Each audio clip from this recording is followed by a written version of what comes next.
യേശുക്രിസ്തു എന്ന വാക്ക് ഗ്രീക്കിൽ ഈസൂസ് എന്നാണ് പറയുന്നത്. എബ്രായിയിൽ യശൂവ എന്നും. യഹോഷുവ, യോഷുവ. യോഷുവ എന്ന വാക്കിൻ്റെ അർത്ഥം യഹോവ രക്ഷയാണ്. ക്രിസ്തു എന്ന വാക്ക് എബ്രായിയിൽ മഷിയാഹ് എന്നാണ്. ഗ്രീക്കിൽ ക്രിസ്റ്റോസ്, അഭിഷിക്തൻ എന്നാണ് അർത്ഥം. നമ്മുടെ കർത്താവും രക്ഷിതാവുമായ യേശുക്രിസ്തു നിത്യനാണ്. തൻ്റെ കേവലമായ അസ്തിത്വത്തെക്കുറിച്ച് അബ്രഹാം ജനിച്ചതിന് മുൻപേ ഞാനുണ്ട് എന്ന് ക്രിസ്തു വെളിപ്പെടുത്തി. യോഹന്നാൻ 8:58. ക്രിസ്തുവിൻ്റെ പൂർവാസ്തിക്യം പിതാവിനോടുള്ള ബന്ധത്തിലും യോഹന്നാൻ 1:1 ലോക സൃഷ്ടിക്ക് മുൻപ് പിതാവിൻ്റെ അടുക്കൽ ഉണ്ടായിരുന്ന മഹത്വത്തോടുള്ള ബന്ധത്തിലും യോഹന്നാൻ 17:5 തിരുവെഴുത്തുകൾ വ്യക്തമാക്കുന്നുണ്ട്.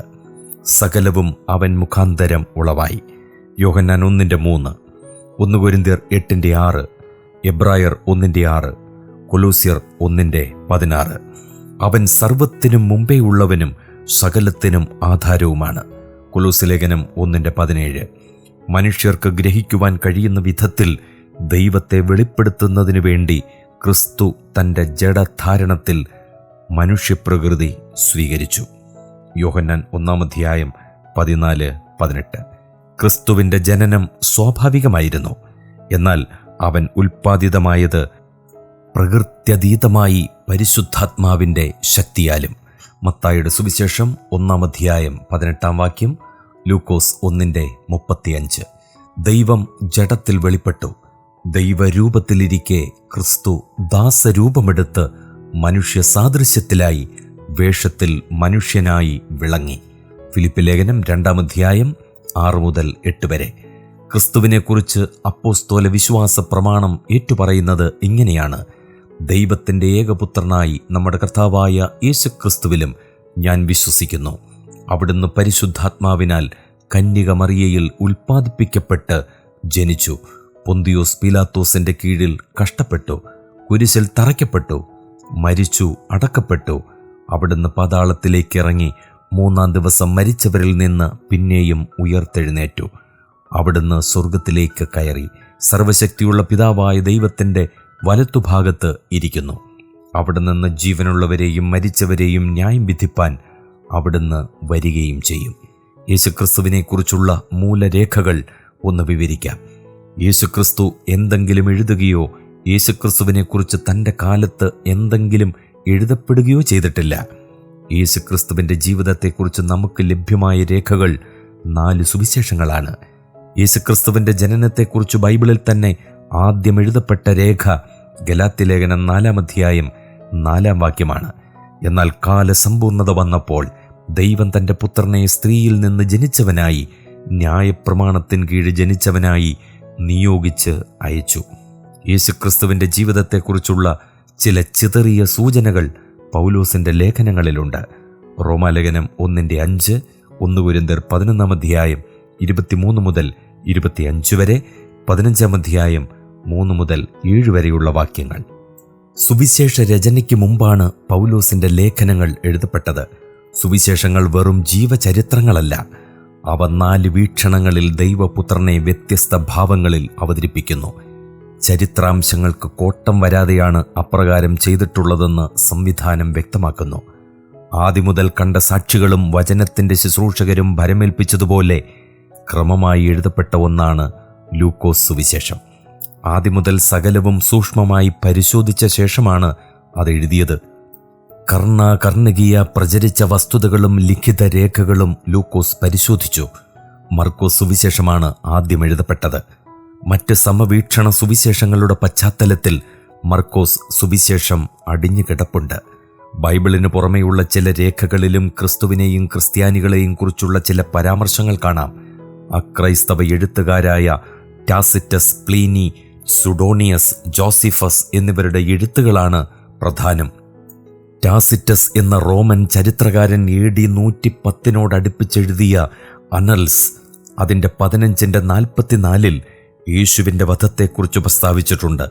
ടാസിറ്റസ് യേശു എന്ന പേരിനെയല്ല, ക്രിസ്തു എന്ന സ്ഥാനപ്പേരിനെയാണ് പരാമർശിക്കുന്നത്.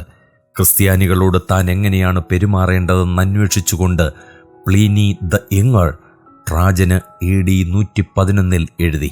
റോമൻ ചരിത്രകാരനായ സൂഡോണിയസ് ക്ലൗദ്യോസ് ചക്രവർത്തിയുടെ ജീവചരിത്രത്തിൽ ഇപ്രകാരം രേഖപ്പെടുത്തിയിട്ടുണ്ട്.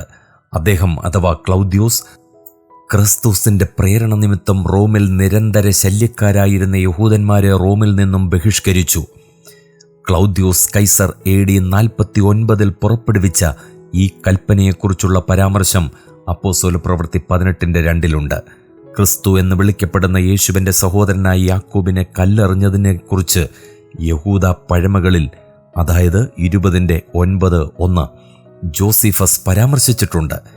AD 90 മുതൽ 95 ഇതിൻ്റെ രചനാകാലം. ഈ മനുഷ്യൻ മശിഹിയായിരുന്നു എന്നിങ്ങനെ തുടങ്ങുന്ന ഒരു ദീർഘഭാഗം ക്രിസ്ത്യാനികളിൽ ആരോ എഴുതി ചേർത്തതായിട്ടാണ് കരുതപ്പെടുന്നത്. ഒരു ക്രിസ്ത്യാനിക്ക് മാത്രമേ ഇപ്രകാരം എഴുതുവാൻ കഴിയുകയുള്ളൂ. AD 1-2 നൂറ്റാണ്ടുകളിൽ റബ്ബിമാർ യേശുക്രിസ്തുവിനെക്കുറിച്ച് പുറപ്പെടുവിച്ച ചില പ്രസ്താവനകൾ തൽമൂദിലുണ്ട്. യേശു ജാലവിദ്യകൾ കാണിച്ചു, ജ്ഞാനികളെ ആക്ഷേപിച്ചു, ജനത്തെ ഇളക്കിവിടുകയും വശീകരിക്കുകയും ചെയ്തു, 5 ശിഷ്യന്മാരെ ചേർത്തു, പെസഹയുടെ തലേന്നാൾ തൂക്കിലിടപ്പെട്ടു അഥവാ ക്രൂശിക്കപ്പെട്ടു എന്നീ കാര്യങ്ങളാണ് റബ്ബിമാരുടെ പ്രസ്താവനകളിൽ പൊതുവെ കാണുന്നത്. ശിഷ്യന്മാരുടെയും ശത്രുക്കളുടെയും രേഖകളിൽ നിന്നും ക്രിസ്തു ഒരു ചരിത്ര പുരുഷനായിരുന്നു എന്നത് അസന്നിഗ്ധമായി തെളിയുന്നു. എന്നാൽ 18-ാം നൂറ്റാണ്ടിൻ്റെ ഒടുവിലും 19-20 നൂറ്റാണ്ടുകളിലും യേശു ചരിത്ര പുരുഷനെ അല്ല എന്ന് തെളിയിക്കുവാൻ പല വിഫല ശ്രമങ്ങളും നടന്നിട്ടുണ്ട്. യേശുക്രിസ്തുവിൻ്റെ ചരിത്ര പശ്ചാത്തലം ഒന്ന് ശ്രദ്ധിച്ചേ. യേശുവിൻ്റെ ജനനകാലത്ത് പലസ്തീൻ റോമിൻ്റെ ഭരണത്തിൻ കീഴിലായിരുന്നു. നാടുവാഴിയായിരുന്നു ഓരോ പ്രദേശവും ഭരിച്ചിരുന്നത്. അവരിൽ പ്രസിദ്ധൻ മഹാനായ ഹേരോദാവായിരുന്നു. അദ്ദേഹം രാജ്യം തൻ്റെ 3 പുത്രന്മാർക്കായി വിഭജിച്ചു. അതോടുകൂടി 3 പ്രാദേശിക ഭരണകർത്താക്കൾ രംഗപ്രവേശം ചെയ്തു. ഈ 3 പേരിൽ ഗലീല, പെരേയ എന്നിവയുടെ ഇടപ്രഭുവായി ഹേരോദാവ് അന്തിപ്പാസ് ആയിരുന്നു യേശുവിൻ്റെ ശുശ്രൂഷകാലത്ത് ഭരണം നടത്തിയിരുന്നത്. യഹൂദ്യയും ശമര്യയും ഭരിച്ചിരുന്ന അർക്കലയോസിനെ ദുർഭരണം നിമിത്തം 10 വർഷം കഴിഞ്ഞപ്പോൾ സ്ഥാനഭ്രഷ്ടനാക്കി. അതിനുശേഷം ഈ പ്രദേശങ്ങൾ റോമിൻ്റെ നേരിട്ടുള്ള ഭരണത്തിലായി. ഇവിടെ നിയമിക്കപ്പെട്ടിരുന്ന നാടുവാഴി സിറിയയിലെ ദേശാധിപതിക്ക് വിധേയനായിരുന്നു. പൊന്തിയോസ് പീലാത്തോസ് ആയിരുന്നു യേശുവിൻ്റെ കാലത്ത് യഹൂദ്യ ഭരിച്ചിരുന്നത്. റോമിൻ്റെ ഭരണം സാമന്ത രാജ്യങ്ങൾക്ക് ഗുണം ചെയ്തുവെങ്കിലും അത് ജനസമ്മതി നേടിയില്ല. ചുങ്കം പിരിവുകാരെ ഭാരിച്ച നികുതി നിമിത്തം ജനം വെറുത്തിരുന്നു. ഇസ്രായേലിൽ ജനത്തിനുണ്ടായിരുന്ന ദൈവത്തിൻ്റെ ജനം എന്ന പദവി റോമിൻ്റെ അധീശത്വം അംഗീകരിക്കുവാൻ അവരെ അനുവദിച്ചില്ല. ഇത് പല എതിർപ്പുകൾക്കും കാരണമായി. ഈ കാലത്തെ യഹൂദമതത്തിൽ പല വിഭാഗങ്ങളുണ്ടായിരുന്നു. അവർക്ക് ഈ രാഷ്ട്രീയ ചുറ്റുപാടിനോടുണ്ടായിരുന്ന പ്രതികരണം വ്യത്യസ്തവുമായിരുന്നു. റോമിൻ്റെ ഭരണകാലത്തെ യഹൂദന്മാരുടെ നേതൃത്വം സദൂക്യർ ഫലപ്രദമായി കൈകാര്യം ചെയ്തു.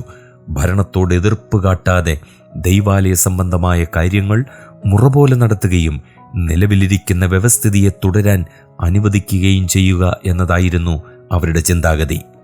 വിപ്ലവ പ്രസ്ഥാനങ്ങളെ സഹായിക്കണമെന്ന് പരീശന്മാർ ആഗ്രഹിച്ചു.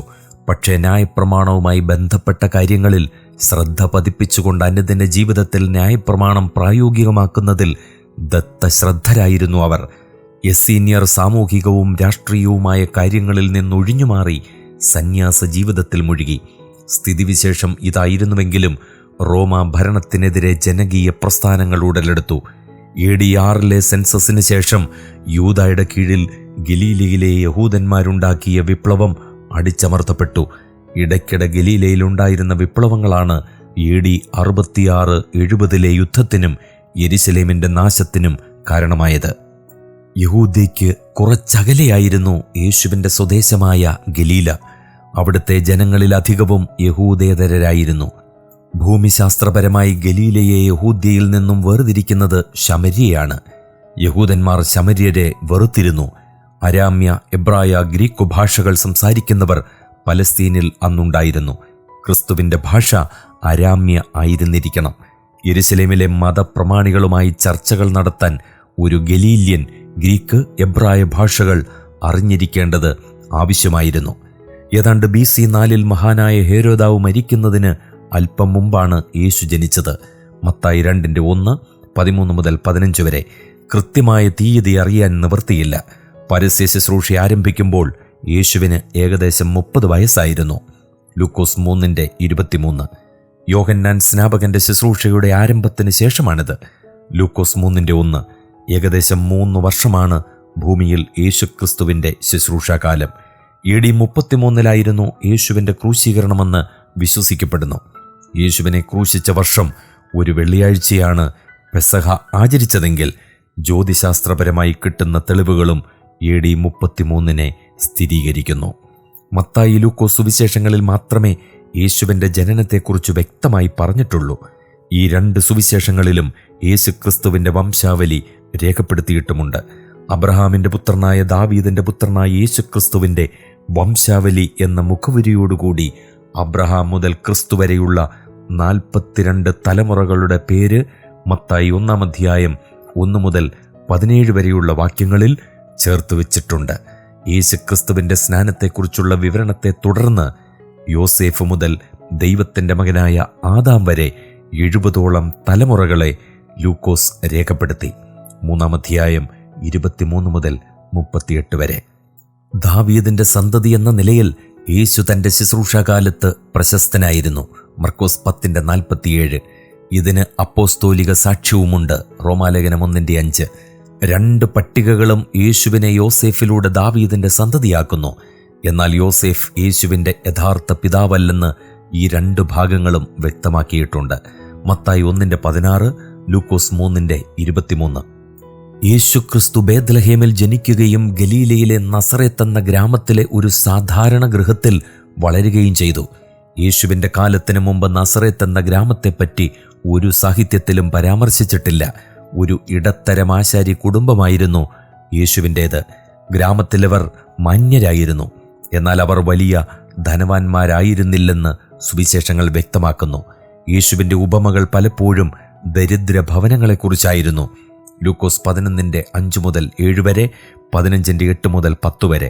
യേശുവിൻ്റെ ജനനം, ബാല്യം എന്നിവയുടെ വിവരണത്തിന് ശേഷം യോസേഫിനെ പറ്റി പ്രസ്താവിച്ചിട്ടില്ല. ഗ്രാമത്തിൽ യേശു അറിയപ്പെട്ടത് മറിയയുടെ മകനെന്നാണ്. യേശുവിൻ്റെ ചെറുപ്പകാലത്ത് തന്നെ യോസേഫ് മരിച്ചിരിക്കണം. യാക്കോബ്, യോസെ, യൂദാ, ശിമോൻ എന്നീ 4 ഇളയ സഹോദരന്മാരും സഹോദരിമാരും യേശുവിനുണ്ടായിരുന്നു. മർക്കോസ് 6:3. യേശുവിന് നല്ല വിദ്യാഭ്യാസം ലഭിച്ചിരിക്കാനിടയില്ല. പഴയ നിയമത്തിലുള്ള അറിവ് സിനഗോഗ് അഥവാ യഹൂദന്മാരുടെ പള്ളിയിൽ നിന്നും ആ സ്കൂളിൽ നിന്നും ലഭിച്ചിരുന്നിരിക്കണം.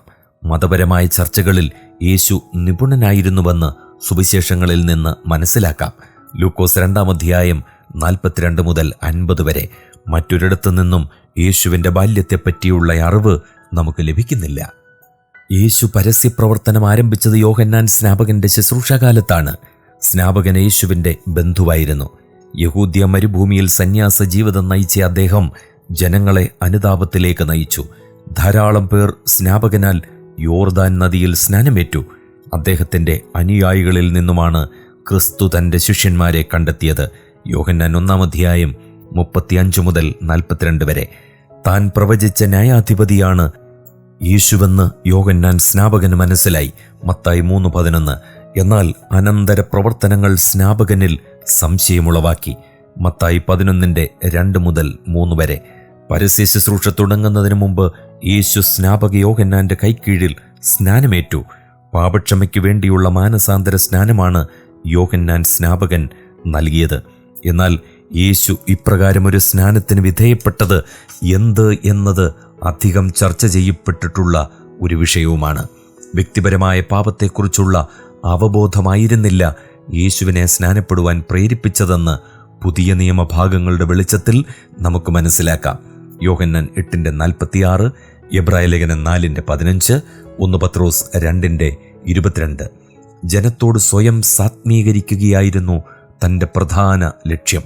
പാപികൾക്കു വേണ്ടി പാപമായി തീരുവാനും പ്രായശ്ചിത്ത യാഗമായി സ്വയം അർപ്പിക്കുവാനുമാണല്ലോ ക്രിസ്തു ജഡധാരണം ചെയ്തത്. ഇപ്പോൾ സമ്മതിക്ക, ഇങ്ങനെ സകല നീതിയും നിവർത്തിക്കുന്നത് നമുക്ക് ഉചിതം എന്ന ക്രിസ്തുവിൻ്റെ വാക്കുകൾ അല്പം ദുർഗ്രഹമാണ്. മത്തായി 3:15. അവൻ തൻ്റെ പ്രയത്നഫലം കണ്ട് തൃപ്തനാകും. നീതിമാനായ എൻ്റെ ദാസൻ തൻ്റെ പരിജ്ഞാനം കൊണ്ട് പലരെയും നീതീകരിക്കും. അവരുടെ അകൃത്യങ്ങളെ അവൻ വഹിക്കും എന്നതായിരിക്കണം ക്രിസ്തുവിൻ്റെ വിവക്ഷ. യെശയ്യാ പ്രവചനം 53:11. സ്നാനം ക്രിസ്തുവിൻ്റെ ഭാവി മരണത്തെ വെളിപ്പെടുത്തി. മർക്കോസ് 1:10. പരിശുദ്ധാത്മാവ് ദേഹരൂപത്തിൽ പ്രാവെന്ന പോലെ ഇറങ്ങി വന്ന് യേശുവിന്മേൽ ആവസിച്ചു. ലൂക്കോസ് 3:22. ഇത് വാഗ്ദത്തം ചെയ്ത വീണ്ടെടുപ്പുകാരൻ യേശുവാണെന്ന് പരസ്യമായി വെളിപ്പെടുത്തി. യെശയ്യാ പ്രവചനം 11:2, 42:1, 61:1. സ്വർഗത്തിൽ നിന്നുണ്ടായ ഇവൻ എൻ്റെ പ്രിയപുത്രൻ, ഇവനിൽ ഞാൻ പ്രസാദിച്ചിരിക്കുന്നു എന്ന ശബ്ദത്തിൽ. മത്തായി 3:16, സങ്കീർത്തനം 2:7, യെശയ്യാ പ്രവചനം 42:1 എന്നിവയുടെ ധ്വനി കേൾക്കാം. ഇതിൽ ആദ്യത്തേത് അഭിഷിക്തനെ പുത്രനായി അവതരിപ്പിക്കുന്നു. യെശയ്യാവ് 42:1 തൻ്റെ ജനത്തെ വീണ്ടെടുക്കുവാൻ ദൈവം തെരഞ്ഞെടുത്ത ദാസനാണ് മശിഹ. തൻ്റെ സ്നാനത്തെ തുടർന്ന് യേശു പരീക്ഷിക്കപ്പെട്ടു. മത്തായി 4:1-11 വരെ, ലൂക്കോസ് 4:1-13 വരെ. ഈ പരീക്ഷകൾ സ്നാനസമയത്ത് പ്രഘോഷിക്കപ്പെട്ട ദൈവപുത്രത്വത്തെ സംബന്ധിക്കുന്നതായിരുന്നു. നീ ദൈവപുത്രനെങ്കിൽ എന്നതായിരുന്നു വെല്ലുവിളി. യേശുവിന് ദൈവത്തോടുള്ള ബന്ധത്തെ കേന്ദ്രീകരിച്ചായിരുന്നു പരീക്ഷകൾ. യേശു നൽകിയ മറുപടികളിൽ അത് വ്യക്തമാണ്. ദൈവത്തിൻ്റെ കരുതലിനെ ചോദ്യം ചെയ്യുന്നതിനായിരുന്നു കല്ലുകളെ അപ്പമായി തീരുവാൻ കൽപ്പിക്കുന്നതിന് പരീക്ഷകൻ യേശുവിനോട് പറഞ്ഞത്. ദൈവാലയത്തിൽ നിന്ന് താഴേക്ക് ചാടുവാൻ പിശാച് ആവശ്യപ്പെട്ടത് പുത്രനെ കാത്തുസൂക്ഷിക്കുമെന്ന് തെളിയിക്കുവാൻ പിതാവിനെ നിർബന്ധിക്കുവാനാണ്. മൂന്നാമത്തെ പരീക്ഷ ഒത്തുതീർപ്പിൻ്റെ സ്വഭാവത്തിലുള്ളതാണ്. ദൈവത്തിലുള്ള പരിപൂർണമായ ആശ്രയം ഉപേക്ഷിക്കുവാൻ യേശുവിനെ പ്രേരിപ്പിക്കുന്നതായിരുന്നു അത്. യേശു നൽകിയ 3 മറുപടികളും ആവർത്തന പുസ്തകത്തിൽ നിന്നുമുള്ള ഉദ്ധരണികളായിരുന്നു. ആവർത്തനം 8:3, 6:16, 6:13. മരുഭൂമി പ്രയാണത്തിലെ അനുഭവത്തിൽ നിന്നും ഇസ്രായേല്യർ ഇത് പഠിക്കണമെന്ന് ദൈവം ആഗ്രഹിച്ചു. ഇസ്രായേലിൻ്റെ സ്ഥാനത്ത് നിന്നുകൊണ്ട് ഇസ്രായേല്യർ പരാജയപ്പെട്ടത് യേശു നിവർത്തിച്ചു ദൈവത്തിൻ്റെ സാക്ഷാൽ പുത്രനെന്ന് തെളിയിച്ചു. യേശുക്രിസ്തു നേരിട്ട പരീക്ഷകൾ ഇവ മാത്രമായിരുന്നില്ല. എബ്രായ ലേഖനം 4:15.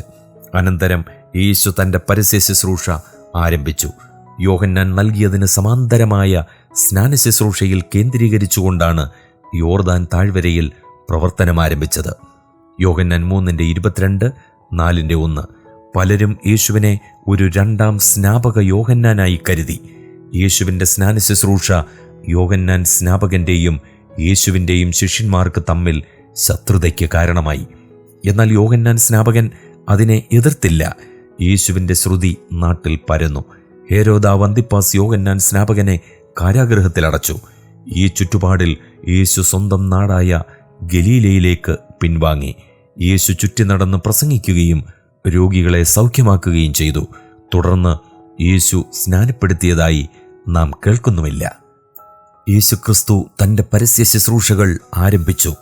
യേശുവിൻ്റെ ശുശ്രൂഷയെ അനുകൂലിച്ചവർ നൽകിയ വഴിപാടുകളും ദാനങ്ങളും കൊണ്ടാണ് യേശുവും ശിഷ്യന്മാരും ജീവിച്ചത്. മത്തായി 10:8-11 വരെ, ലൂക്കോസ് 8:3, 10:38-42 വരെ. എല്ലാ ഭൗതിക ആവശ്യങ്ങൾക്കായും ദൈവത്തെ ആശ്രയിക്കുവാൻ യേശു പഠിപ്പിച്ചു. മത്തായി 6:24-34 വരെ. യേശുവിൻ്റെ ശിഷ്യനാകണമെങ്കിൽ ഒരുവൻ തൻ്റെ ധനമെല്ലാം ഉപേക്ഷിക്കണമെന്ന് ക്രിസ്തു ആവശ്യപ്പെട്ടു. മത്തായി 10:17-22 വരെ. പണം പൊതുവായി ഉപയോഗിച്ചു. യോഹന്നാൻ 12:6, 13:29. അടിസ്ഥാന ആവശ്യങ്ങൾക്കുള്ള പണം മാത്രമേ അവർക്ക് ലഭിച്ചിരുന്നുള്ളൂ. യേശു ദാരിദ്ര്യത്തെ ദോഷമായി കണ്ടില്ല. ലൂക്കോസ് 6:20, മർക്കോസ് 10:23-31 വരെ. അവിവാഹിതനും ഭവനരഹിതനുമായ യേശുവിന് പലസ്തീൻ മുഴുവൻ സ്വച്ഛന്തം ചുറ്റി നടന്ന് പ്രസംഗിക്കുകയും രോഗികളെ സൗഖ്യമാക്കുകയും ചെയ്യുവാൻ പ്രയാസമുണ്ടായിരുന്നില്ല. ലൂക്കോസ് 9:58. ആദ്യകാലത്ത് യേശുവിനെ സിനഗോഗുകളിൽ പ്രസംഗിക്കാൻ വിളിക്കുമായിരുന്നു. മർക്കോസ് 1:29-39, മത്തായി 9:35, ലൂക്കോസ് 4:16-27 വരെ. പിന്നീട് സിനഗോഗുകളിൽ ഉപദേശിച്ചതായി കാണുന്നില്ല. അവൻ്റെ ഉപദേശം അസ്വീകാര്യമായി തോന്നിയിരിക്കണം. തുടർന്ന് തുറസായ സ്ഥലങ്ങളിൽ പുരുഷാരത്തെ പഠിപ്പിക്കുവാൻ സമയം ചെലവഴിച്ചു. യഹൂദ റബ്ബിമാർക്കുണ്ടായിരുന്നതുപോലെ ക്രിസ്തുവിനും ശിഷ്യന്മാർ ഉണ്ടായിരുന്നു. പുരുഷാരം വന്ന് യേശുവിൻ്റെ പ്രസംഗം കേട്ട് മടങ്ങിപ്പോയിരുന്നു. അവർ യേശുവിനെ അനുഗമിച്ചില്ല. എന്നാൽ ശിഷ്യന്മാർ യേശുവിൻ്റെ കൂടെ നടക്കുകയും അവനോടൊപ്പം കഴിയുകയും ചെയ്തു. അവരിൽ നിന്ന് 12 ശിഷ്യന്മാരെ തിരഞ്ഞെടുത്ത് അപ്പോസ്തോലന്മാർ എന്ന് വിളിച്ചു.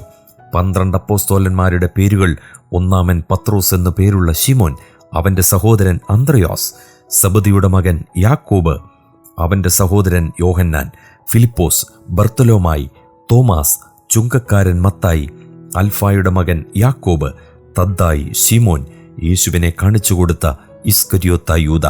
മത്തായി 10-ാം അധ്യായം 2 മുതൽ 4 വരെ. ഇവരിൽ പത്രോസും യാക്കോബും യോഹന്നാനും യേശുവിനോട് ഏറ്റവും അടുപ്പമുള്ള ഒരു അന്തർമണ്ഡലമായി വർത്തിച്ചു. സ്വന്തം ജീവിതം പോലെ തന്നെ സ്വശിഷ്യന്മാരുടെ ജീവിതവുമായിരിക്കണമെന്ന് യേശു ആഗ്രഹിച്ചു. ജീവിതത്തിലുണ്ടാകുന്ന എല്ലാ കഷ്ടതകളും അവർ സഹിക്കണം. ഗലീലക്കാരായിരുന്നു ശിഷ്യന്മാർ അധികവും. ഇസ്കര്യോത്ത യൂദ മാത്രം ഗലീലക്കാരൻ അല്ലായിരുന്നു. സ്വഭാവത്തിൽ 12 പേരും വിഭിന്നരായിരുന്നു. തോമാസ് സംശയാലുവും, പത്രോസ് എടുത്തുചാടി പ്രവർത്തിക്കുന്നവനും, മത്തായി ഒരു ചുങ്കക്കാരനും, ശിമോൻ ഒരു എരിവുകാരനുമായിരുന്നു.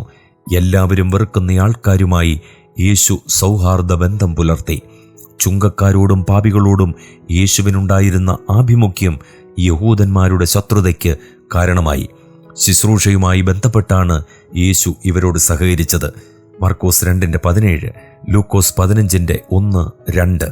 സ്വഭാവശുദ്ധിയില്ലാത്ത സ്ത്രീകളുമായി യേശു സംസാരിച്ചിരുന്നു. ലൂക്കോസ് 7-ാം അധ്യായം 36 മുതൽ 50 വരെ. യോഹന്നാൻ 4:7. യഹൂദന്മാരുടെ പരമ്പരാഗത ശത്രുക്കളായിരുന്ന ശമര്യരും യേശുവിനെ സ്നേഹിച്ചിരുന്നു. യോഹന്നാൻ 4:39 മുതൽ 42 വരെ. ലൂക്കോസ് 17:11 മുതൽ 19 വരെ. നല്ല ശമര്യാക്കാരൻ്റെ ഉപമ യഹൂദന്മാരോടുള്ള ഒരു വെല്ലുവിളിയായിരുന്നു. ലൂക്കോസ് 10:29 മുതൽ 37 വരെ. യഹൂദേതരരെ താണവരായി ക്രിസ്തു കണ്ടില്ല. മത്തായി 8:11 മുതൽ 12 വരെ. ലൂക്കോസ് 4:25 മുതൽ 27 വരെ. ശിഷ്യന്മാരിൽ അധികം പേരും മുക്കുവരായിരുന്നു. സ്വന്തമായി പടകുകളും വലകളും ഉണ്ടായിരുന്ന ഇവർ കൂലിക്കാരെ ഏർപ്പെടുത്തിയിരുന്നു. മർക്കോസ് 1:20. യേശുവിൻ്റെ ഭാഷണങ്ങളിൽ അധികവും പാവപ്പെട്ടവരെ ആഴമായി സ്വാധീനിച്ചു. നിക്കോദിമോസ്, അരിമത്യയിലെ യോസേഫ് എന്നിവരെ പോലെ സമ്പന്നരും സാമൂഹിക നിലയിൽ ഉയർന്നവരും യേശുവിൻ്റെ അനുയായികളായി ഉണ്ടായിരുന്നു. യോഹന്നാൻ 19:38 മുതൽ 42 വരെ. സമ്പത്തും ദാരിദ്ര്യവും യേശു ഗണ്യമാക്കിയില്ല. ദരിദ്രരോടുള്ള അവഗണന കർത്താവ് കർശനമായി തടഞ്ഞു. ലൂക്കോസ് 16:19. തൻ്റെ അടുക്കൽ വന്നവരുടെ ആത്മീകവും ഭൗതികവുമായ ആവശ്യങ്ങൾ നിറവേറ്റുവാൻ യേശു സദാ സന്നദ്ധനായിരുന്നു. ശാസ്ത്രിമാരോടും പരീശന്മാരോടും യേശു വാദപ്രതിവാദത്തിൽ ഏർപ്പെട്ടിരുന്നു. സാധാരണ നിലയ്ക്കുള്ള ശാസ്ത്രിമാരുടെ വിദ്യാഭ്യാസം യേശുവിന് ലഭിച്ചിരുന്നില്ല. വിദ്യാഭ്യാസം ചെയ്യാത്ത ഇവൻ ശാസ്ത്രം അറിയുന്നത് എങ്ങനെയെന്ന് യഹൂദന്മാർ പറഞ്ഞ് ആശ്ചര്യപ്പെട്ടു. യോഹന്നാൻ 7:15. യേശുവിൻ്റെ ഉപദേശ രീതി കണ്ടിട്ട് ആളുകൾ അവനെ റബ്ബി എന്ന് വിളിച്ചു. യേശുവിൻ്റെ ഉപദേശം പല കാര്യങ്ങളിലും യാഥാസ്ഥിതികരായ റബ്ബിമാരുടെ പഠിപ്പിക്കലിന് നിരക്കാത്തതായിരുന്നു. ഇത് അവരുടെ ശത്രുതയ്ക്ക് കാരണമായി. പഴയ നിയമ ന്യായപ്രമാണം വ്യാഖ്യാനിക്കുന്നതിൻ്റെ അധികാരമായിരുന്നു പ്രധാന പ്രശ്നം. ദൈനംദിന ജീവിതത്തിൽ ന്യായപ്രമാണത്തിൻ്റെ പ്രയുക്തിയെ സംബന്ധിക്കുന്ന വാചികമായ പഠിപ്പിക്കൽ ശാസ്ത്രിമാരുടെ പാരമ്പര്യത്തിന് രൂപം നൽകി. ഈ പാരമ്പര്യത്തെയും അധികാരമുള്ളതായി അവർ കണക്കാക്കി. വാദഗ്രസ്തമായ വിഷയങ്ങളിൽ മുൻപുള്ള ഉപദേഷ്ടാക്കന്മാരുടെ പഠിപ്പിക്കലിനെ സ്വീകരിച്ചിരുന്നു. എന്നാൽ പഴയ നിയമത്തിൽ കാണാത്ത പാരമ്പര്യങ്ങളെ യേശു അംഗീകരിച്ചുമില്ല. യേശു അധികാരപൂർവമാണ് പഠിപ്പിച്ചത്. നിങ്ങൾ കേട്ടിട്ടുണ്ടല്ലോ, എന്നാൽ ഞാൻ നിങ്ങളോട് പറയുന്നു എന്നിങ്ങനെയാണ് അധികാരപൂർവമായ യേശുവിൻ്റെ ഉപദേശങ്ങൾ. മത്തായി 5:21. ശാസ്ത്രിമാരുടെ പാരമ്പര്യത്തിൽ ശബ്ബത്തിനെക്കുറിച്ച് വിശദമായ നിയമങ്ങൾ നൽകിയിട്ടുണ്ട്. എന്നാൽ അവയെ നിരാകരിച്ചുകൊണ്ട് ശബ്ബത്തിനെക്കുറിച്ചുള്ള മൗലികമായ ഉപദേശം നൽകുകയും അത് എങ്ങനെ ആചരിക്കണമെന്ന് തീരുമാനിക്കേണ്ട സ്വന്തം അവകാശത്തെ യേശു ഊന്നിപ്പറയുകയും ചെയ്തു. ഗിരിപ്രഭാഷണത്തിൽ ന്യായപ്രമാണത്തോടുള്ള യേശുവിൻ്റെ വിപ്ലവകരമായ സമീപനം വ്യക്തമാക്കുന്ന 6 പ്രതിവാദങ്ങളുണ്ട്. ആക്ഷരികമായ നിയമത്തെ അതിലംഘിച്ച് പ്രവൃത്തിക്ക് ഹേതുഭൂതമായ ചിന്തയിലേക്ക് കടന്നു ചെല്ലുന്നവയാണവയെല്ലാം. മത്തായി 5:38. നിയമപ്രശ്നങ്ങളുടെ നേർക്കുള്ള യേശുവിൻ്റെ ഈ മനോഭാവം ശാസ്ത്രിമാരുടെ വ്യവസ്ഥകൾക്ക് അപകടകരമായി തീർന്നു. യേശുവിൻ്റെ വീക്ഷണങ്ങൾക്ക് പൊതുജനങ്ങൾക്കിടയിൽ കിട്ടിയ അംഗീകാരം മതാധികാരികളെ അമ്പരപ്പിച്ചു. യേശുവിനെ കൊല്ലുവാൻ അവർ ആഗ്രഹിച്ചു. യേശു തൻ്റെ കാലത്തറിയപ്പെട്ടത് ഒരു അത്ഭുത പ്രവർത്തകനായിട്ടാണ്. ക്രൈസ്തവവും അക്രൈസ്തവവുമായ രേഖകൾ ഈ ധാരണയെ ശരിവെക്കുന്നുമുണ്ട്. യേശു ചെയ്ത അത്ഭുതങ്ങളിൽ അധികവും രോഗസൗഖ്യമാണ്. യേശുവിൻ്റെ സൗഖ്യ ശുശ്രൂഷയിലെ പ്രത്യേകത പലപ്പോഴും അനേകം പേർക്ക് ഒരുമിച്ച് സൗഖ്യം നൽകിയതാണ്.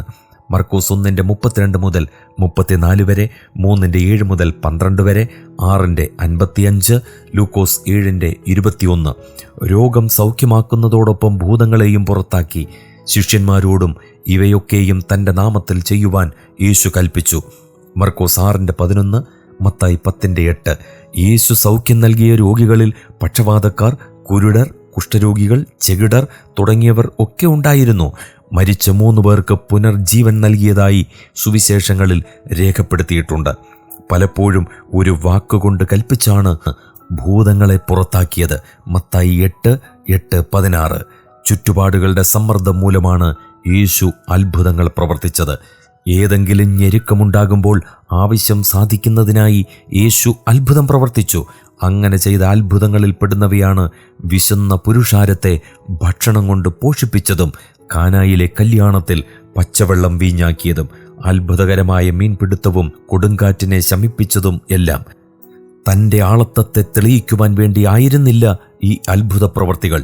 എന്നാൽ വെള്ളത്തിന്മേൽ നടന്നതും അത്തിവൃക്ഷത്തെ ഉണക്കിയതും തൻ്റെ ആളത്തത്തെയും ദൗത്യത്തെയും വെളിപ്പെടുത്തുവാനായിരുന്നു. അത്ഭുതങ്ങൾ യേശുവിൻ്റെ ദൈവപ്രകൃതിയെ വ്യഞ്ചിപ്പിക്കുന്നുവെങ്കിലും അതിൻ്റെ തെളിവല്ല. രാഷ്ട്രീയമായി ജനങ്ങളെ വശീകരിക്കുന്നു എന്നതായിരുന്നു യേശുവിന്മേൽ ആരോപിക്കപ്പെട്ട കുറ്റം. ലൂക്കോസ് 23:2. യഹൂദന്മാരുടെ രാജാവാണ് താനെന്ന് യേശു അവകാശവാദം പുറപ്പെടുവിച്ചു എന്നതായിരുന്നു യഹൂദന്മാർ യേശുവിനെതിരെ ഉന്നയിച്ച ഏറ്റവും വലിയ ആരോപണം. യേശുവിൻ്റെ ഭാഷണങ്ങളിലൊന്നും ഈ സ്ഥാനപ്പേര് ഉപയോഗിച്ചിട്ടുമില്ല. എന്നാൽ യേശു ദൈവരാജ്യത്തെക്കുറിച്ചും അതാണ് തൻ്റെ ദൗത്യമെന്നും വ്യക്തമാക്കുകയുണ്ടായി. ഗലീലയിൽ തൻ്റെ വാക്കുകൾ ദേശീയമായി വ്യാഖ്യാനിക്കപ്പെട്ടു. റോമിനെതിരെ യേശു വിപ്ലവം നയിക്കുമെന്നുള്ള പ്രതീക്ഷ തുടക്കത്തിൽ തന്നെ ജനത്തിനുണ്ടായിരുന്നു. അതിനാലാണവർ യേശുവിൻ്റെ പിന്നാലെ കൂടിയത്. ഈ ജനം യേശുവിനെ രാജാവാക്കുവാനും ഒരു വിഫല ശ്രമം തന്നെ നടത്തി. യോഹന്നാൻ 6:14. ഈ സംഭവത്തിന് ശേഷം ജനപിന്തുണ സാരമായി കുറഞ്ഞതുപോലെ തോന്നുന്നുണ്ട്. പിന്നെ അധിക സമയവും യേശു തൻ്റെ പ്രേക്ഷിത പ്രവൃത്തിയെക്കുറിച്ച് ശിഷ്യന്മാരെ പഠിപ്പിക്കുകയായിരുന്നു. യേശുവിൻ്റെ ശുശ്രൂഷയുടെ പ്രത്യേകത അധികാരമാണ്. യേശുക്രിസ്തു അധികാരമുള്ളവനായി ഉപദേശിക്കുക കൊണ്ട് അവൻ്റെ ഉപദേശത്തിൽ ജനം വിസ്മയിച്ചു. മർക്കോസ് 1:22. തൻ്റെ അത്ഭുത പ്രവൃത്തികളിലും ഈ അധികാര പ്രകടനം വ്യക്തമായിരുന്നു. മർക്കോസ് 1:27. മത്തായി 9:8. വിജാതീയ ശതാധിപനെ സ്വാധീനിച്ചതും യേശുവിൻ്റെ അധികാരമായിരുന്നു. മത്തായി 8:8. അധികാരത്തോടുകൂടി യേശു ദൈവാലയ പ്രാകാരത്തിലുള്ള കച്ചവടക്കാരെ അടിച്ചു പുറത്താക്കി. മർക്കോസ് 11:15 മുതൽ 17 വരെ. ദൈവത്തിൽ നിന്നാണ് യേശു അധികാരം പ്രാപിച്ചത്. പുനരുദ്ധാനശേഷം യേശു തൻ്റെ സാർവത്രികമായ അധികാരം പരസ്യമായി പ്രഖ്യാപിച്ചു. മത്തായി 28:18. മരണത്തെ മുന്നിൽ കണ്ടുകൊണ്ടൊടുവിലായി യേശു യെരുശലേമിലേക്ക് പോയി. അത് പെസഹ പെരുന്നാളിൻ്റെ കാലമായിരുന്നു. പെസഹയ്ക്ക് യെരുശലേം തീർത്ഥാടകരെ കൊണ്ട് നിറഞ്ഞിരിക്കും. വളരെ നാടകീയമായാണ് യേശു യെരുശലേമിലെത്തിയത്. കഴുതപ്പുറത്ത് യേശു യെരുശലേമിലേക്ക് വന്നപ്പോൾ ശിഷ്യന്മാരും തീർത്ഥാടകരും ഹോശന്ന വിളിച്ച് യേശുവിനെ അനുഗമിച്ചു. മർക്കോസ് 11:1 മുതൽ 10 വരെ. രാജാവ് കഴുതപ്പുറത്ത് യെരുശലേമിൽ വരുമെന്നുള്ള പ്രവചനം അന്ന് നിറവേറി. സിയോൻ പുത്രിയെ ഉച്ചത്തിൽ ഘോഷിച്ചാനന്ദിക്ക, യെരുശലേം പുത്രിയെ ആർപ്പിടുക. ഇതാ നിന്റെ രാജാവ് നിന്റെ അടുക്കൽ വരുന്നു. അവൻ നീതിമാനും ജയശാലിയും താഴ്മയുള്ളവനുമായി കഴുതപ്പുറത്തും പെൺകഴുതയുടെ കുട്ടിയായ ചെറു കഴുതപ്പുറത്തും കയറി വരുന്നു. സക്കറിയ പ്രവചനം 9:9. യെരുശലേമിൽ പ്രവേശിച്ച യേശു ദൈവാലയത്തിൽ കടന്നു. അവിടെ വിൽക്കുന്നവരെയും വാങ്ങുന്നവരെയും പുറത്താക്കി. പൊൻവാണിഭക്കാരുടെ മേശകളെയും പ്രാക്കളെ വിൽക്കുന്നവരുടെ പീഠങ്ങളെയും മറിച്ചിട്ടു. മർക്കോസ് 11:15 മുതൽ 18 വരെ. അങ്ങനെ ദൈവാലയം ശുദ്ധമാക്കുകയും താൻ മശിഹിയാണെന്ന് തെളിയിക്കുകയും ചെയ്തു.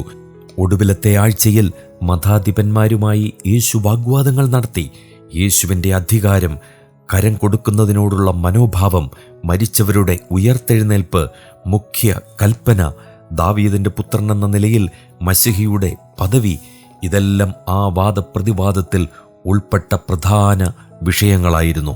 മർക്കോസ് 11:27 മുതൽ 33 വരെ, മർക്കോസ് 12:13 മുതൽ 17 വരെ, മർക്കോസ് 12:18 മുതൽ 27 വരെ, മർക്കോസ് 12:28 മുതൽ 34 വരെ, മർക്കോസ് 12:35 മുതൽ 37 വരെ. വാദപ്രതിവാദങ്ങൾ പരസ്യമായിട്ടായിരുന്നു. യേശുവിനെ വാക്കിൽ കൊടുക്കുകയായിരുന്നു മഹാപുരോഹിതന്മാരുടെയും ശാസ്ത്രിമാരുടെയും ലക്ഷ്യം. ബൗദ്ധികമായി യേശു എല്ലാറ്റിനും ഉത്തരം നൽകി. മുന്തിരിത്തോട്ടത്തിലെ കൃഷിക്കാരുടെ ഉപമ പറഞ്ഞു. മർക്കോസ് 12:1 മുതൽ 12 വരെ. ഈ ഉപമയിലൂടെ യേശു ഇസ്രായേലിലെ നേതൃത്വത്തെ കുറ്റപ്പെടുത്തുകയും നിരസിക്കുകയും ചെയ്തു. യെരുശലേമിനും യെരുശലേം ദൈവാലയത്തിനും വരുന്ന നാശത്തെപ്പറ്റി യേശു പ്രവചിക്കുകയും ചെയ്തു. മർക്കോസ് 13. അന്ത്യ അത്താഴം മുൻകൂട്ടി അവർ ക്രമീകരിച്ചിട്ടുണ്ടായിരുന്നു. മർക്കോസ് 14 13 മുതൽ 16 വരെ. ഔദ്യോഗികമായി പെസഹ ആചരിക്കുന്നതിന് ഒരു ദിവസം മുമ്പിലായിരുന്നെങ്കിലും അത് പെസഹ ഭോജനമായിരുന്നു. ഈ അത്താഴത്തിൽ വെച്ച് തൻ്റെ ശിഷ്യന്മാർക്ക് യേശു ഒടുവിലായി ചില കാതലായ ഉപദേശങ്ങൾ നൽകി. പെട്ടെന്നുള്ള തൻ്റെ വേർപാടിൻ്റെ പശ്ചാത്തലത്തിലായിരുന്നു അത്. മാത്രവുമല്ല, ശിഷ്യന്മാരിൽ ഒരാൾ തന്നെ ഒറ്റിക്കൊടുക്കുമെന്നും യേശു വെളിപ്പെടുത്തി. യേശു അപ്പവും പാനപാത്രവും വാഴ്ത്തി ശിഷ്യന്മാർക്ക് കൊടുത്തു. അതിലൂടെ പെസഹയുടെ പുതിയ അർത്ഥം അവർക്ക് വ്യാഖ്യാനിച്ചു കൊടുക്കുകയും സഭ ആചരിക്കേണ്ട തിരുവത്താഴ ശുശ്രൂഷ അഥവാ കർത്തൃമേശ ഏർപ്പെടുത്തുകയും ചെയ്തു. ഒലിവുമലയുടെ പടിഞ്ഞാറ് ചരിവിലുള്ള ഗത്സമന തോട്ടത്തിൽ യേശു ശിഷ്യന്മാരുമായി വരികയാണ്. അവിടെ വെച്ച് യേശുവിനെ അവർ ബന്ധിച്ചു. ആയിരക്കണക്കിന് തീർത്ഥാടകർ ഈ താഴ്വരയിൽ താവളമടിച്ചിരുന്നു. അവരുടെ ഇടയിൽ യേശുവിനെ തിരിച്ചറിയുവാൻ അധികാരികളെ സഹായിച്ചത് സ്വന്തം ശിഷ്യനായ യൂദാ ഇസ്കരിയോത്താവായിരുന്നു. 30 വെള്ളിക്കാശിനു വേണ്ടി ഒരു ചുംബനത്താൽ യൂദാ യേശുവിനെ ഒറ്റിക്കൊടുത്തു. യേശു ബന്ധനത്തെ ഒഴിഞ്ഞു മാറുകയോ എതിർക്കുകയോ ചെയ്തില്ല. പിതാവിൻ്റെ ഹിതമാകിയാൽ സ്വയം കീഴടങ്ങിക്കൊടുത്തു. ആ സമയം ശിഷ്യന്മാരെല്ലാം യേശുവിനെ വിട്ടുപോയി. യേശുവിനെ ബന്ധിച്ച ശേഷം അവർ മഹാപുരോഹിതന്റെ അടുക്കൽ കൊണ്ടുപോയി. മർക്കോസ് 14:53.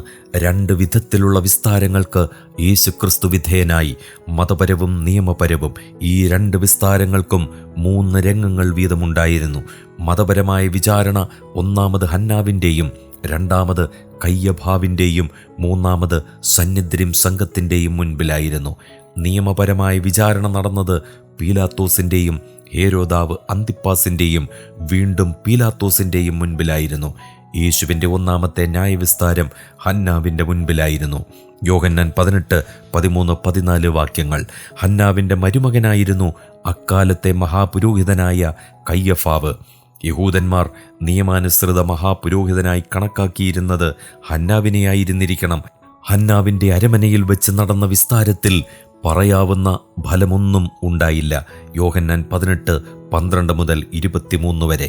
തുടർന്ന് രാത്രി കയ്യഭാവിൻ്റെയും പ്രഭാതത്തിൽ സന്നിദ്രിം സംഘത്തിൻ്റെയും മുമ്പാകെ യേശുവിനെ വിസ്തരിക്കുകയുണ്ടായി. യേശുവിൻ്റെ ശിഷ്യന്മാരെയും ഉപദേശത്തെയും കുറിച്ച് ചോദിച്ചുകൊണ്ടാണ് കയ്യഭാവ് വിസ്താരം തുടങ്ങിയത്. താൻ രഹസ്യമായിട്ടല്ല, പരസ്യമായിട്ടാണ് ലോകത്തോട് സംസാരിച്ചതെന്നും താൻ സംസാരിച്ചതെന്തെന്ന് കേട്ടവരോട് ചോദിക്കണമെന്നും യേശുക്രിസ്തു മറുപടി പറഞ്ഞു. യോഹന്നാൻ 18, 20, 21 വാക്യങ്ങൾ. മഹാപുരോഹിതന് യേശു നൽകിയ മറുപടിയിൽ കുപിതനായ ഒരു പടയാളി യേശുവിൻ്റെ കന്നത്തടിച്ചു. അനേകം സാക്ഷികളെ ഹാജരാക്കിയെങ്കിലും ഒന്നും ഒത്തുവന്നില്ല. സാക്ഷികളുടെ മൊഴി ഫലിക്കാതെ വന്നപ്പോൾ യേശുവിനെ വാക്കിൽ കൊടുക്കുന്നതിന് മഹാപുരോഹിതൻ ശ്രമിക്കുകയുണ്ടായി. നീ വന്യനായവൻ്റെ പുത്രനായ ക്രിസ്തുവോ എന്ന് മഹാപുരോഹിതൻ ചോദിച്ചു. ഞാൻ ആകുന്നു എന്ന് യേശു ക്രിസ്തു മറുപടി പറഞ്ഞു. മർക്കോസ് 14:62. യേശു മനുഷ്യപുത്രൻ എന്ന സ്ഥാനപ്പേരുപയോഗിച്ചതും പരാമർശിച്ചതും താൻ മശിഹയാണെന്ന അവകാശവാദത്തിന് തുല്യമായിരുന്നു. സങ്കീർത്തനം 110:1 ദാനിയേൽ പ്രവചനം 7 13 വാക്യവും ഉദ്ധരിച്ചാണ് അത് പറഞ്ഞത്. പരസ്യമായ ദൈവദൂഷണമായി കയ്യഭാവ് ഇതിനെ മനസ്സിലാക്കി. മരണയോഗ്യനെന്ന വിധിയുടെ മുഖവുരയായിരുന്നു മഹാപുരോഹിതൻ തൻ്റെ വസ്ത്രം കീറിയ പ്രതീകാത്മകമായ ആ പ്രവൃത്തി. മരണയോഗ്യനെന്ന് വിധിച്ച ശേഷം അവർ യേശുവിനെ നിന്ദിച്ചു. മർക്കോസ് 14:63 മുതൽ 65 വരെ. യേശുക്രിസ്തുവിൻ്റെ വിസ്താരം ഇതാ പൂർത്തിയാകുന്നു. പിറ്റേ ദിവസം പ്രഭാതത്തിൽ ന്യായാധിപ സംഘം അഥവാ സന്നിധി സംഘം കൂടി മരണശിക്ഷ സ്ഥിരീകരിച്ചു. ഈ കാലത്ത് റോം നിയമിച്ചിരുന്ന നാടുവാഴിക്ക് മാത്രമേ മരണശിക്ഷ നൽകുവാൻ അധികാരമുണ്ടായിരുന്നുള്ളൂ. അതിനാൽ അവർ യേശുവിനെ വിധിക്കുവാനായി പീലാത്തോസിന്റെ ആസ്ഥാനത്ത് കൊണ്ടുവന്നു. യോഹന്നാൻ 18:31. ഇവിടെ മരണത്തിനേൽപ്പിക്കുക എന്ന ഗ്രീക്ക് ക്രിയാരൂപത്തിൽ അപ്പോക്ടൈനായി എന്ന വാക്കാണ് ക്രൂശിച്ച് കൊല്ലുന്നതിൻ്റെ നിഗൂഢ പരാമർശമുണ്ടെന്ന് കരുതപ്പെടുവാൻ ഉപയോഗിച്ച ആ പദം. ന്യായപ്രമാണമനുസരിച്ച് ദൈവദൂഷണത്തിന് നൽകിയിരുന്ന വധശിക്ഷ കല്ലെറിഞ്ഞായിരുന്നു. ക്രൂശീകരണത്തിലൂടെ മരണശിക്ഷ നടപ്പിലാക്കുവാൻ തങ്ങൾക്കധികാരമില്ലെന്നായിരുന്നു യഹൂദന്മാർ ചൂണ്ടിക്കാണിച്ചത്. താൻ മരിക്കുന്ന വിധം യേശു സൂചിപ്പിച്ചത് ഇങ്ങനെ നിവൃത്തിയായി. യോഹന്നാൻ 18:32. ദൈവിക നിർണയം അവിടെ നിറവേറുകയാണ്. റോമൻ നിയമമനുസരിച്ച് അംഗീകാര്യമായ ഒരു കുറ്റമല്ല ദൈവദൂഷണം. തന്മൂലം താൻ യഹൂദന്മാരുടെ രാജാവെന്ന് പറഞ്ഞ് ജനത്തെ ഇളക്കിവിടുന്നു എന്ന കുറ്റമാണ് യേശുവിന്മേൽ ആരോപിച്ചത്. യേശുവിനെ വിസ്തരിക്കുവാൻ പീലാത്തോസിന് മനസ്സുണ്ടായിരുന്നില്ല. കുറ്റാരോപണം വ്യാജമായിരുന്നു എന്നും രാഷ്ട്രീയമായ വിപ്ലവം യേശുവിൻ്റെ ലക്ഷ്യമായിരുന്നില്ലെന്നും പീലാത്തോസിന് നല്ലവണ്ണം അറിയാമായിരുന്നു. യേശുവിനെ മരണശിക്ഷയ്ക്ക് വിധിക്കുന്നതിൽ നിന്ന് ഒഴിഞ്ഞുമാറാൻ 3 വ്യത്യസ്ത മാർഗങ്ങൾ പീലാത്തോസ് സ്വീകരിച്ചു. 1. ഈ ചുമതല ഹേരോദാവിന് നൽകുവാൻ അദ്ദേഹം ശ്രമിച്ചു. ലൂക്കോസ് 23:7. 2. യേശുവിനെ അടിപ്പിച്ച് വിട്ടയക്കാമെന്ന് പറഞ്ഞു. ലൂക്കോസ് 23:16. 3. പെസഹയ്ക്ക് ഒരു തടവ് പുള്ളിയെ വിട്ടുകൊടുക്കുക പതിവുണ്ടായിരുന്നു. അതനുസരിച്ച് യേശുവിനെ വിട്ടയക്കാൻ പീലാത്തോസ് ശ്രമിച്ചു. മർക്കോസ് 15:6. യോഹന്നാൻ 18:39. എല്ലാ ശ്രമങ്ങളും അമ്പേ പരാജയപ്പെട്ടു. ബറബ്ബാസിനെ വിട്ടയക്കണം എന്ന് ജനം ആർത്തു വിളിച്ചു. യേശു നിരപരാധിയാണെന്ന് പീലാത്തോസ് വീണ്ടും വീണ്ടും പറഞ്ഞു. എന്നാൽ ജനത്തിൻ്റെ സമ്മർദ്ദത്തിന് വഴങ്ങി പീലാത്തോസ് യേശുവിനെ ക്രൂശിക്കുവാൻ ഏൽപ്പിച്ചു. മർക്കോസ് 15:15. രാജാധികാരത്തിനെതിരെ വിപ്ലവം നടത്തുന്നവരെയും കുറ്റം ചെയ്യുന്ന അടിമയെയുമാണ് ക്രൂശുമരണത്തിന് വിധിക്കുന്നത്. യേശുവിനെ ചമ്മട്ടി കൊണ്ടടിക്കുകയും പരിഹസിക്കുകയും ചെയ്തു. ക്രൂശിൽ വെച്ച് പോലും തന്നെ ഉപദ്രവിക്കുന്നവർക്ക് വേണ്ടി യേശുക്രിസ്തു പ്രാർത്ഥിക്കുകയും മറ്റുള്ളവർക്ക് വേണ്ടിയുള്ള തൻ്റെ കരുതൽ പ്രകടമാക്കുകയും ചെയ്തു. ക്രൂശിൽ നിന്നുള്ള 7 മൊഴികളും ഇത് വ്യക്തമാക്കുന്നുണ്ട്. ക്രൂശിക്കപ്പെടുന്നവർ സാധാരണ നിലയിൽ അന്ന് തന്നെ മരിക്കാറില്ല. എന്നാൽ യേശു പെട്ടെന്ന് മരിച്ചു. സ്വന്തം ഇച്ഛാശക്തി കൊണ്ട് യേശു സ്വയം മരണത്തിന് ഏൽപ്പിക്കുകയായിരുന്നു. സാധാരണ ക്രൂശിക്കപ്പെട്ട ശരീരങ്ങൾ സംസ്കരിക്കപ്പെടാറില്ല. എന്നാൽ അരിമധ്യയിലെ യോസേഫ് യേശുവിൻ്റെ ശരീരത്തെ കൊണ്ടുപോയി സ്വന്തം കല്ലറയിൽ സംസ്കരിച്ചു. മത്തായി 27:57 മുതൽ 60 വരെ. യേശു മരിച്ചു, അടക്കപ്പെട്ടു, 3-ാം ദിവസം ഉയർത്തെഴുന്നേറ്റു. തുടർന്ന് 11 സന്ദർഭങ്ങളിൽ യേശു വ്യക്തികളുടെയും സമൂഹങ്ങളുടെയും മുമ്പിൽ പ്രത്യക്ഷപ്പെട്ടു. യേശുവിൻ്റെ പുനരുത്ഥാനത്തെക്കുറിച്ച് സുവിശേഷങ്ങളും അപ്പോസ്തലനായ പൗലോസും സാക്ഷ്യപ്പെടുത്തുന്നുണ്ട്. 1 കൊരിന്ത്യർ 15-ാം അധ്യായം. യേശുക്രിസ്തു കല്ലറയിൽ നിന്ന് ഉയർത്തത് ശരീരത്തോടുകൂടിയായിരുന്നു. ഈ ശരീരം സ്ഥലകാല പരിമിതികളിൽ നിന്ന് മുക്തമാണ്. അടച്ചിരുന്ന വാതിലിൽ കൂടി കടക്കാനും പെട്ടെന്ന് പ്രത്യക്ഷമാകുവാനും അപ്രത്യക്ഷമാകുവാനും കഴിയും. അപ്പം മുറിക്കുക, ഭക്ഷിക്കുക തുടങ്ങിയ പ്രവർത്തികൾ ചെയ്യുവാൻ കഴിയും. യേശു ഇങ്ങനെ 40 ദിവസത്തോളം അവർക്ക് പ്രത്യക്ഷപ്പെട്ടു. താൻ മരണത്തെ ജയിച്ചുവെന്ന് അവർക്ക് ബോധ്യം നൽകി. തൻ്റെ ആത്മീക സാന്നിധ്യം ശിഷ്യന്മാർക്ക് വാഗ്ദാനം ചെയ്തു. മത്തായി 28:18 മുതൽ 20 വരെ. എന്നാൽ പരിശുദ്ധാത്മാവ് നിങ്ങളുടെ മേൽ വരുമ്പോൾ നിങ്ങൾ ശക്തി ലഭിച്ചിട്ട് യെരൂശലേമിലും യഹൂദിയിൽ എല്ലായിടത്തും ശമര്യയിലും ഭൂമിയുടെ അറ്റത്തോളവും എൻ്റെ സാക്ഷികളാകും എന്നു പറഞ്ഞ ശേഷം യേശു ശിഷ്യന്മാർ കാണെ സ്വർഗാരോഹണം ചെയ്തു. അപ്പോസ്തലപ്രവൃത്തികൾ 1-ാം അധ്യായം 8-ാം വാക്യം. ദൈവപുത്രനായ യേശു ആകാശങ്ങളിലൂടെ കടന്നുപോയി നമുക്ക് വേണ്ടി ദൈവസന്നിധിയിൽ പ്രത്യക്ഷനാവാൻ സ്വർഗത്തിലേക്ക് പ്രവേശിച്ചു. എബ്രായലേഖനം 4:14, എബ്രായലേഖനം 9:24.